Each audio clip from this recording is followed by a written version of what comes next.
Foi no Salão Nobre da Câmara Municipal de Montalegre que se realizou mais um lançamento de um livro de José Enes Gonçalves. Desta vez, o autor retratou 4 magníficos barrosões que deu também título a esta obra. General António José Antunes Guerreiro, Conselheiro António José de Barros e Sá, Major Vitorino Gonçalves dos Santos e Doutor Custódio Francisco Lourenço de Moura são os protagonistas deste livro. Apesar do frio, a noite prometia e assim aconteceu. A temperatura aqueceu, onde não faltou confronto de pontos de vista políticos e recados, se assim lhe pudermos chamar, para um dos candidatos à presidência da autarquia.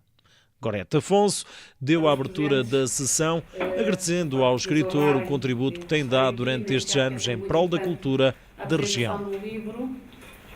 Naturalmente, depois um cumprimento, portanto, aqui ao autor em especial, pelo contributo que ele tem dado ao Conselho no legado que nos tem vindo a fazer e a deixar no âmbito do depósito da história local. Senhor Engenheiro, acho que já o fiz algumas vezes, mas reitero, em nome dos serviços da Biblioteca Municipal, dos serviços de documentação, o nosso muito obrigada, porque tem vindo a crescer com o seu contributo no âmbito da escrita e da investigação, portanto, o nosso fundo local histórico e que naturalmente servirá para que todos nós conheçamos mais e melhor o que são as nossas raízes. O título deste livro são 4 magníficos barrosões. Eu estou a crer que há mais magníficos barrosões, de certeza. Eles não são tão conhecidos, ou não estão aqui, portanto, todos expressos, e teremos, por isso, depois, a oportunidade de conhecer. Entre eles, portanto, é o General António José Antunes Guerreiro, o Conselheiro António José de Barros e Sá, o Major Vitorino Gonçalves dos Santos e o Dr. Custódio Francisco Lourenço de Moura. Depois deste contributo do Engenheiro Enes, todos nós podemos, mais uma vez, honrar e ter orgulho de ser barrosões. Por tudo isto, mais uma vez, bem-aja, Sr. Engenheiro, estaremos sempre à vossa disposição e muito obrigada. Deixamos-vos aqui, já a seguir, com as intervenções na íntegra do autor José Enes Gonçalves e do Presidente da Câmara Municipal de Montalegre, Fernando Rodrigues. Agradecer à doutora Gorete, ao Presidente da Câmara, Dr. Fernando Rodrigues, ao Vereador da Cultura, Orlando Alves, o apoio que me deram, porque sem eles eu não faria nada, e a todos vós que viestes aqui hoje com este frio todo, a todos muito obrigado. Bom, eu começaria por dizer porque é que me tenho dedicado a um pouco da história do Conselho. Eu acho que a história do Conselho tem andado muito mal contada. Houve aqui um desastre grande em Montalegre, que foi o incêndio da Câmara. Os arquivos foram todos destruídos e não há documentos para se poder fazer uma história do Conselho. E isso é muito mau, porque uma terra sem história é uma terra que não tem personalidade. E assim, por falta de documentos, toda a gente começou a fazer histórias e a contá-las como lhe convinha e como gostaria que ela fosse, não é como na realidade aconteceu. A história tem que se fazer com factos concretos, com documentos e, à falta destes, com legados que nos deixaram os antepassados, contando a história as histórias que viveram ou que presenciaram. Nós temos aqui muita gente boa que prestigiou o Conselho, prestigiou a terra e que foram ignorados, e por esquecimento deles pôde-se lançar e promover pessoas de menos qualidade. Nós temos nesta altura aqui os 4 magníficos, são, eu ponho-os aqui por ordem de idade e não por outra razão. O primeiro foi o general, que era o mais velho deles todos, e é um homem realmente a todos os títulos importante e é um herói, é um homem que andou em guerra durante 15 anos, começando a combater aos 15 anos. Primeiro combateu na Guerra Peninsular contra os franceses, onde gastou 6 anos da sua vida. Ele foi alistar-se como voluntário no Exército, em Cavalaria de Chaves, e um mês depois já estava a combater num combate contra os franceses na Roliça, no combate da Roliça. E depois continuou por ali fora, na segunda e na terceira invasão, indo em perseguição dos franceses, das tropas francesas até a França. Pronto, gastou nisso. Depois participou na Guerra Civil. E participou combatendo os miguelistas em defesa das liberdades e aliás é uma coisa que de todos estes quadros é um fio condutor dos quadros, é que todos combateram pela liberdade e pela independência de Portugal. Foi o general primeiro e depois combateu na Guerra Civil mais 15 anos, né, em toda a Guerra Civil. Ainda foi preso, foi julgado em tribunal militar, depois desertou para se juntar às tropas do Dom Pedro IV na Inglaterra, daí foi para os Açores e vieram desembarcar em Portugal, ali perto de Vila do Conde, e foi dos que esteve no cerco de Porto, foi dos cercados. Teve 1 ano e tal dentro do Porto, a quem confiaram uma missão difícil, que foi a de alimentar e ter os cavalos em boas condições de combate. E não havia, o Porto estava cercado, não havia géneros alimentícios para as pessoas, quanto mais para os animais. Ele teve quatro filhos, 2 rapazes e 2 raparigas, e o filho mais novo também foi um homem importante, historicamente, foi deputado, foi par do reino e foi presidente da Câmara de Chaves. E foi um dos melhores presidentes que passou por Chaves. Foi ele que rasgou aquela rua Santo António, e foi a partir dessa obra que Chaves se expandiu e alargou. Ora bem, eu queria dizer uma coisa, voltando atrás. Quem me chamou a atenção para o general e o conhecimento da importância dele foi o Dr. Júlio Montalvão Machado, que eu gostaria aqui de lembrar e de homenagear, não só pelo amigo, mas também pelo intelectual e pelo homem dedicado à história da região. Foi realmente o Júlio Montalvão Machado que me disse, olha, ele queria até, falando primeiro no filho dele, no que foi Presidente da Câmara, passou depois para o pai, e isso despertou em mim. Ele não me soube dizer muito, só me soube dizer que foi um homem importante e tal, que chegou a general. E depois despertou em mim essa curiosidade e comecei a fazer a investigação que deu nisto. Depois temos o conselheiro Barros Issá, que foi a pessoa mais notável daqui do Conselho.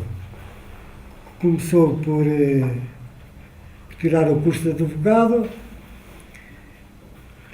imediatamente foi nomeado administrador do Conselho, aqui em Montalegre, depois presidente da Câmara, onde passou teve um ano como na presidência da Câmara, porque depois seguiu a magistratura militar. Mas, entretanto, ainda se inscreveu no batalhão académico para combater os miguelistas. Ainda combateu, portanto, também pela liberdade. Constituiu o seu partido, que chamou Regeneração de Portugal, mas que para a história ficou como Partido Regenerador.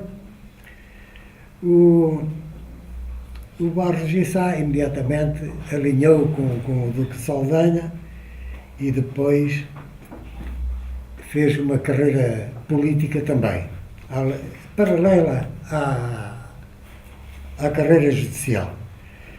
Como judicial chegou a juiz conselheiro, como político. Foi deputado e esteve 16 anos nas Cortes a defender o Partido Regenerador e teve uma participação importante defendendo a construção da estrada Braga às Chaves para servir Montalegre. Este homem, o conselheiro Barros Gissá, era parente de um político, de um cacique local aqui de Montalegre, de um homem muito influente, um Rebelo Guimarães, que era aqui o representante do Partido Regenerador e quem lhe sucedeu depois da sua morte em 1903 foi o Dr. Vítor Branco. O Barros Gissá tinha muita consideração por esse homem e eram parentes ainda. E conta-me uma bisneta do Barros Gissá que o bisavô várias vezes ofereceu aqui ao Rebelo Guimarães as suas influências em Lisboa para fazer melhoramentos aqui em Montalegre, no Conselho e tal. Diz, você peça o que quer, qualquer desejo seu será atendido. Ele disse, não quero, a gente está bem assim, está acomodada e se lhe dá alguma coisa, depois querem logo mais. Portanto, não vamos mexer nisso. O Dr. Vítor, quando lhe sucedeu, poderia ter aproveitado isso, que também não se conhece nada que tenha aproveitado, ou porque o Barros Gissá não lhe tenha dado crédito, ou porque o Vítor também não quisesse mexer aqui no Conselho. O certo é que isto continuou como no século passado. Bem, depois o Barros Gissá foi juiz auditor e mais tarde juiz conselheiro do Supremo Tribunal Militar. Como político, depois de 16 anos como deputado, foi nomeado par do Reino em 1874 e mais tarde nomeado presidente da Câmara dos Pares, que presidiu 8 anos e meio. E mais não pôde porque uma doença impossibilitou, incapacitou definitivamente e passados 5 anos sem sair de casa morreu. Foi ainda Ministro da Justiça, foi nomeado em 1881 Ministro da Justiça e mais tarde, nesse mesmo governo, ainda acumulou com a pasta da Fazenda, que é hoje o Ministério das Finanças. Portanto, ainda tomou conta dessas duas pastas. Bom, do Barros e Sá ficou como um dos mais célebres discursos que, aliás, foram muitos e que foram publicados e estão em livro. E desses livros eu fiz fotocópias que estão no Ecomuseu em Salto, que dei para lá. Mas há um célebre discurso dele a defender a estrada de Braga a Chaves, que os ministros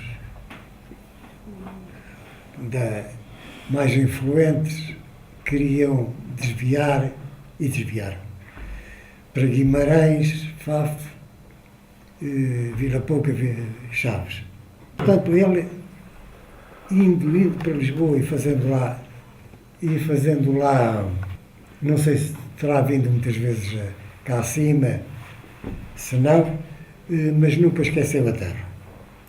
Temos Vitorino Gonçalves. O Vitorino Gonçalves, há coisas que não... Segundo gente que conheceu a família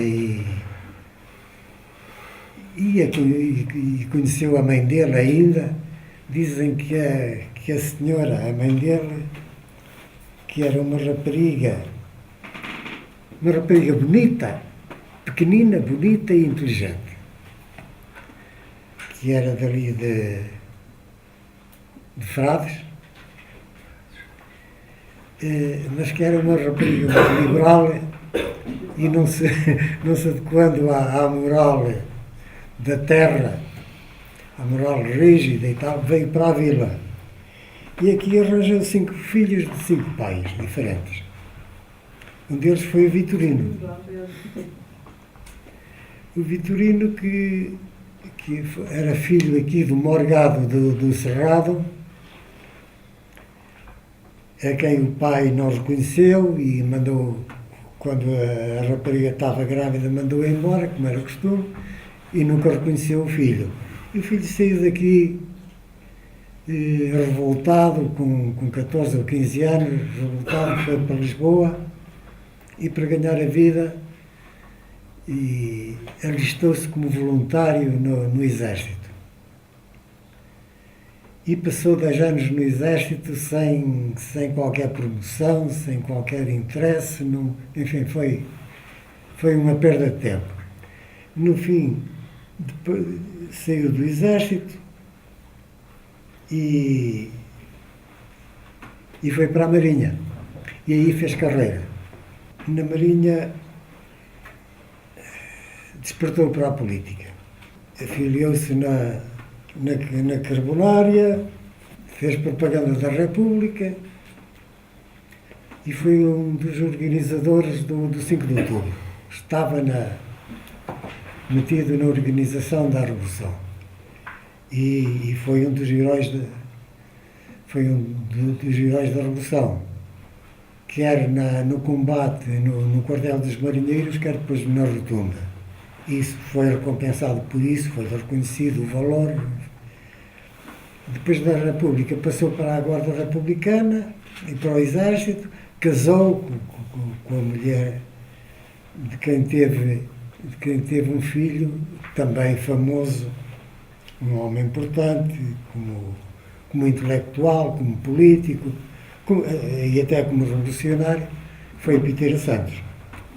E por fim temos o Dr. Custódio Moura. Era um homem de quem eu ouvi falar desde pequenino, desde miúdo, porque ele foi um médico da casa do meu avô, era republicano, ele veio de Coimbra, veio para Monte Alegre, assentou aqui o seu consultório de medicina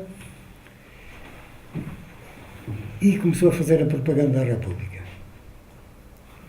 E foi realmente a grande alma republicana do Conselho. Foi ele que desenvolveu, que fundou fundou aqui o Centro Republicano de Montalegre, que esteve sempre na primeira linha dos combates pela República.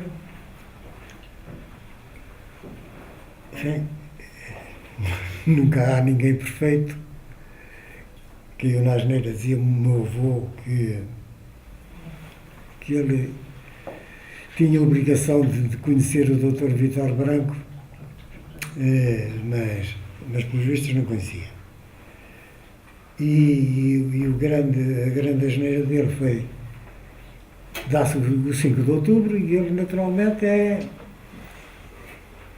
nomeado o presidente da Comissão Administrativa de Montalegre, da Câmara de Montalegre.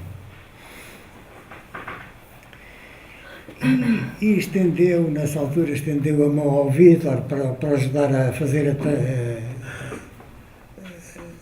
a transferência da monarquia para a República. O Dr. Vítor foi uma vez na sua vida eleito presidente da Câmara de Montalegre, mas foi na monarquia.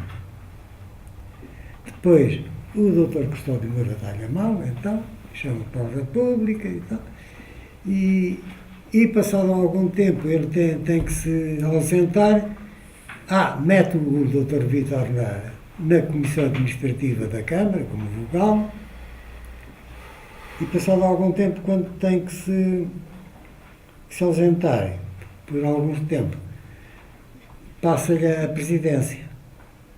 Não. E o Vítor, quando ele se apresentou para retomar o seu lugar, o lugar que lhe pertencia, o Vítor não lhe deu.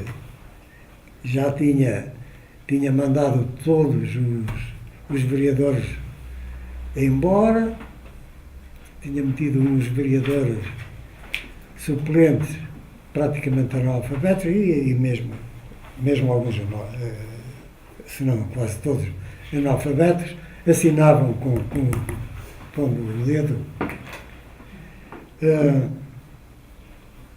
E o Vítor esteve aqui 2 ou 3 anos como presidente da Comissão Administrativa, porque o Governo da República também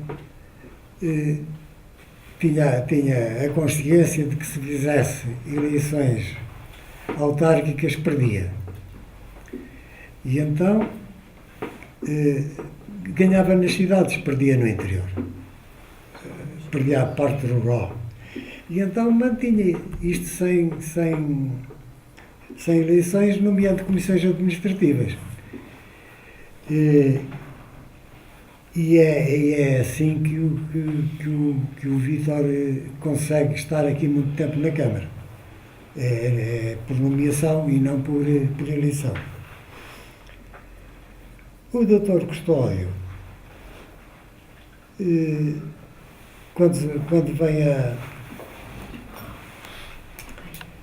vem a Grande Guerra, e em função das suas ideias, e alistou-se como voluntário para ir para a Grande Guerra, veio de lá, foi como alferes, veio de lá capitão, e em 1919, quando o Conselho vem aí para invadir Portugal e instaurar a monarquia, ele cria aqui um corpo de defesa da República e foi escolhido para o comandar. Bem, o Conselho não passou ali de padronelos e pronto. E ele a seguir vai-se embora e foi uma perda grande para Montalegre, quer como médico que era um médico que fazia muita clínica gratuita para os pobres e tal, e fez aqui muita falta, quer pelo político defensor da República. Porque isto ficou depois nas mãos do partido, é o partido de que era dirigente o Dr. Abel Mesquita Guimarães, que é o homem que faz frente ao Dr. Vítor, e foram os grandes rivais, para não dizer inimigos, mas que foi ele que se aguentou. O doutor Abel Mesquita Guimarães era um homem, era um intelectual, um dos mais brilhantes que passou por Montalegre. Ele falava Esperanto, falava e escrevia Esperanto, e nessa condição ele correspondeu-se com os esperantistas de quase todos os países do mundo. Todos os nomes dos principais, sim. Portanto, estes quatro magníficos. Outras personalidades que eu entendo que são os mais importantes e os mais prestigiados de cidadãos de Montalegre, que eu começaria por citar um que não fui eu que fiz nada sobre ele, né? Que era o Cabrilho, e depois outros de quem eu já dei a conhecer alguns traços, que é o Dr. Moraes Caldas, o grande político português nacional Bento Gonçalves, um dos homens que mais admiro, que é mais do meu peito, que era o Sr. Icipreste, o Padre José Martins Duarte Júnior, o Tenente Canedo e o Dr. Abel Mesquita Guimarães. Bom, estes estão no seguimento destes, não têm nada a ver as datas uns com os outros, mas enfim, são todos dos maiores montalegrenses que passaram por aqui.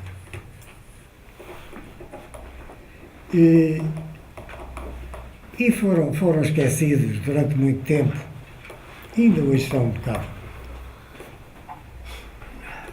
Porque a deturpação da história, eu penso que a deturpação da história aqui de Barroso foi um bocado calculado e foi um propósito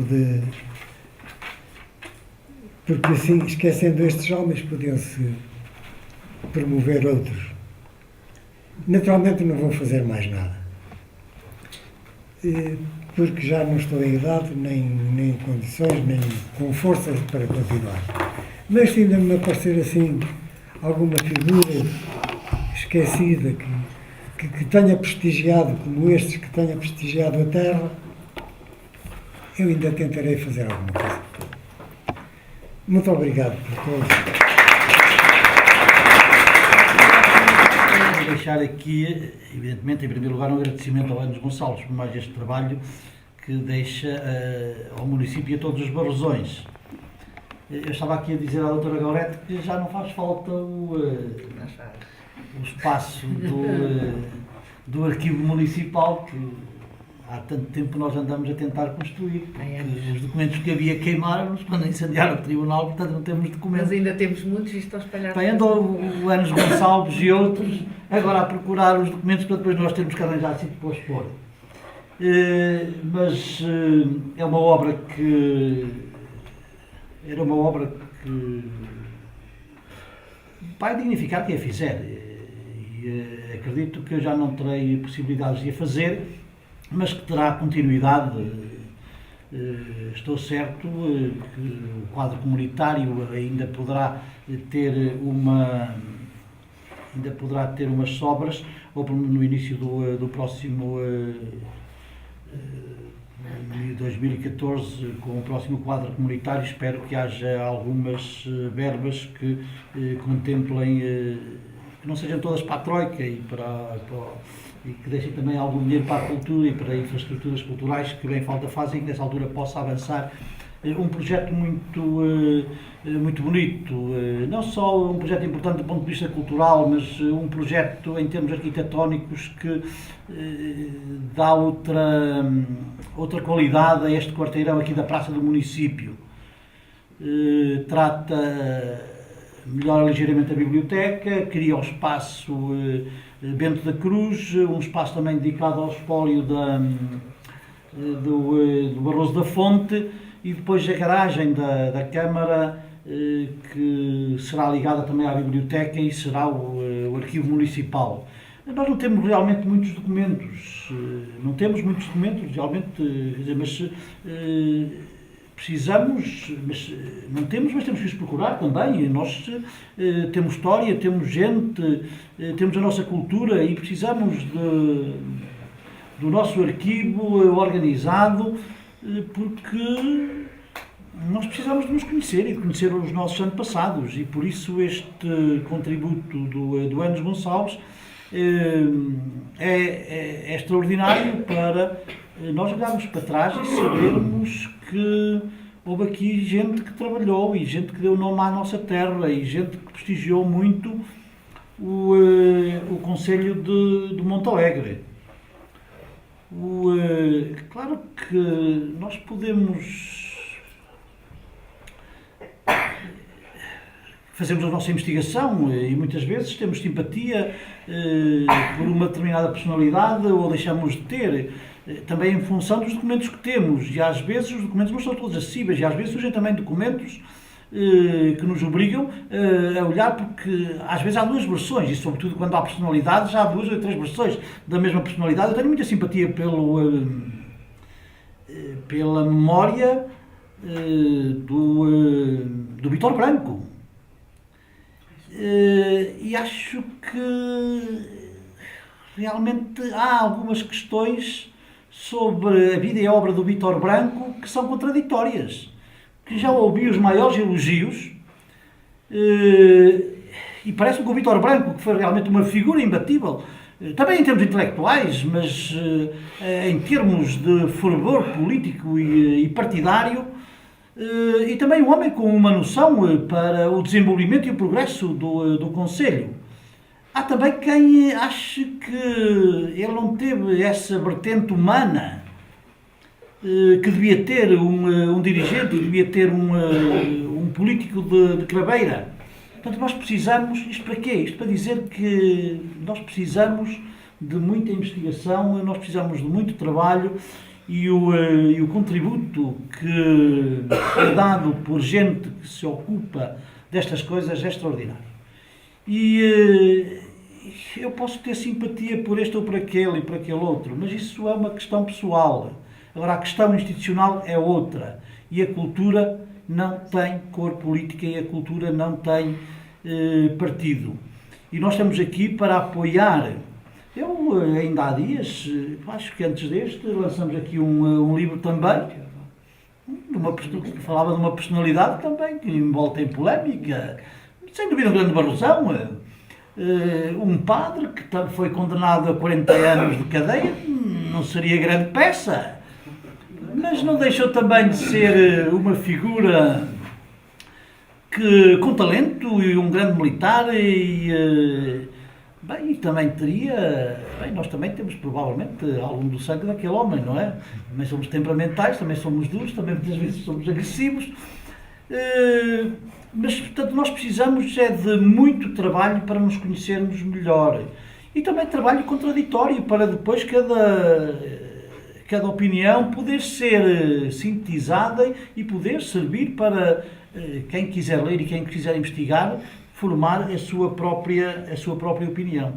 Estas publicações e todo o trabalho cultural, apesar de estes problemas todos, que não vale a pena já falar deles, todos nós os conhecemos, mas que são reais e que afetam a bolsa de todas as pessoas e de todas as instituições. Quer dizer, quando a Câmara tem a mesma receita do Estado, porque felizmente conseguimos arranjar outros recursos, mas recebemos hoje do Estado o mesmo que recebíamos há 10 anos. Portanto, alguma coisa tem que parar. Quer dizer, mas as associações precisam de mais dinheiro, não se lhe pode tirar subsídios. As juntas de freguesia precisam de mais investimentos, não se lhe pode tirar obras. Os bombeiros precisam do mesmo dinheiro, não se lhe pode tirar. O Ecomuseu precisa de dinheiro, não se lhe pode tirar. A biblioteca precisa da Feira do Livro de Investimentos, não se lhe pode tirar. As publicações, a cultura também deve continuar a fazer-se, a promoção dos produtos locais e a proteção da nossa terra também precisa cada vez de mais investimento e não se pode deixar de fazer. E, portanto, nós estamos aqui também no meio destas dificuldades todas, mas com esta noção de justiça e uma noção que me parece que deve estar na cabeça de toda a gente. É que nós, por causa de dinheiro, não podemos deixar de fazer cultura, nem podemos deixar de aproveitar também os nossos motivos culturais para fazer atividade económica. Porque nós, com muitas iniciativas culturais, temos projetado a nossa terra.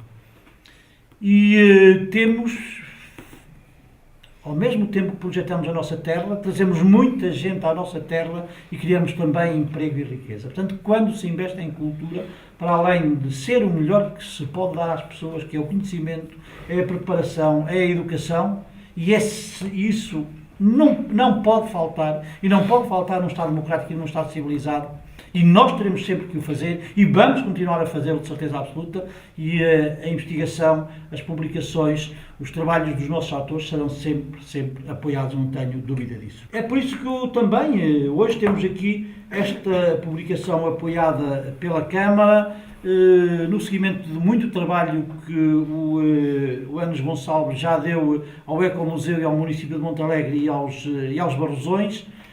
Nós estávamos ali a conversar e eu estava a transmitir ao Enes Gonçalves que no domingo vou à apresentação de um livro também, talvez de um dos mais notáveis Barrosões, de um dos mais notáveis nascido na nossa terra. Também podemos concordar ou discordar da ideologia dele, mas tive uma pessoa que me comparou o Bento Gonçalves, diz não tem comparação aos políticos de hoje. Não tinha comparação aos políticos de hoje. Diz, em termos humanos, poderia ser comparado com o Guterres. Mas em termos de sabedoria, diz que o homem que sabia física de tudo. Um operário que se formou por ele, que sabia tudo de física, que na cadeia inventava tudo, que lhe entregavam as coisas todas para ele inventar, para ele fazer. Diz que era um crânio, que era uma sabedoria, que era uma enciclopédia e que era um homem de um talento extraordinário. Morreu cedo.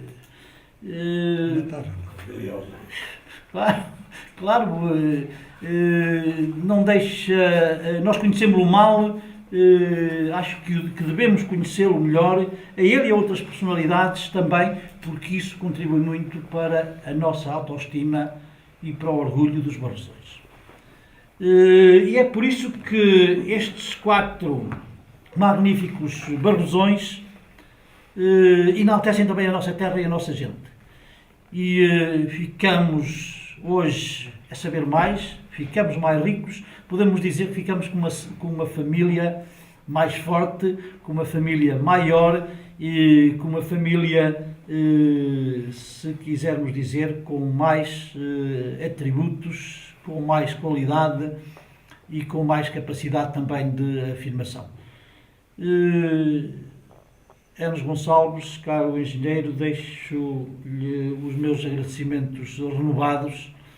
Sei que vai continuar a trabalhar, tem o vício. Tenho 85 anos. Tem o vício, tem disponibilidade, tem o talento, tem a inteligência, tem muita dedicação e muito amor à nossa terra. E todas as palavras são poucas para lhe agradecer tudo aquilo, toda a colaboração que tem dado à Câmara, toda a colaboração que tem dado ao Ecomuseu e o que tem também lutado, também nisto tudo pela cultura, pelo desenvolvimento, pela democracia e pelo progresso. Portanto, deixo aqui os agradecimentos a um grande montalegrense e a um grande amigo, a quem desejo com certeza muito trabalho, muita saúde e muitas felicidades. Muito obrigado. Obrigado.